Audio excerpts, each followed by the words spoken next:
अंधेरी रात थी।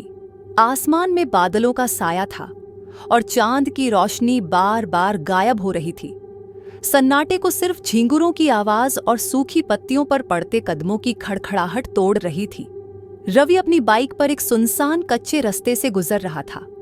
ये रास्ता उसने पहले कभी नहीं चुना था, लेकिन आज उसे ऐसा लग रहा था जैसे किसी अनदेखी ताकत ने उसे इस रास्ते पर खींच लिया हो। क्या मैं सही रास्ते पर हूं?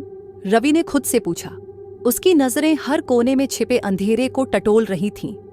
अचानक बाइक की हेडलाइट ने सामने कुछ ऐसा दिखाया जिसने उसका दिल जोर से धड़का दिया। रास्ते के बीचों बीच एक औरत खड़ी थी, सफेद साड़ी, बिखरे बाल और आंखों में अजीब सी चमक। तुम यहाँ क्या कर रहे हो? औरत ने धीमे लेकिन गूंजते हुए स्वर में पूछा। रवि ने रुकने का इरादा किया, लेकिन तभी उसे याद आया कि गांव के बुजुर्गों ने इस रास्ते के बारे में कुछ अजीब बातें बताई थीं। जो भी इस कच्चे रास्ते पर रुकेगा वो लौटकर नहीं आएगा। लेकिन रवि ने हिम्मत जुटाई और बाइक रोक दी। उसकी सांसें तेज हो चुकी थीं। उसने औरत से पूछा, क्या आपको मदद चाहिए? औरत ने मुस्कुराते हुए कहा, हाँ, लेकिन पहले ये बताओ, तुम्हें इस रास्ते पर किसने भेजा? रवि चौंक गया। उसने जल्दी से कहा, मैं तो बस शॉर्टकट ले रहा था। औरत ने ठाका लगाया। उसकी हंसी के साथ हवा और भारी हो गई। शॉर्टकट?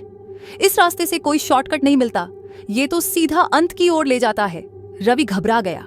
उसने बाइक स्टार्ट करने की कोशिश की, लेकिन बाइक ने चलने से इनकार कर दिया। औरत धीरे धीरे उसकी तरफ बढ़ने लगी। कौन हो तुम?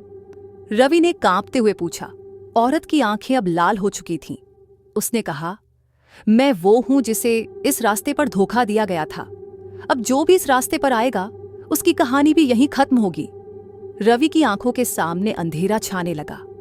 दूर कहीं किसी का नाम पुकारने की आवाज आ रही थी। अचानक सब कुछ शांत हो गया। क्या रवि बच पाया? क्या ये रास्ता उसे हमेशा के लिए खत्म कर देगा, या कोई राज इस कच्चे रास्ते में छिपा है? जानने के लिए कहानी का पूरा सच देखें।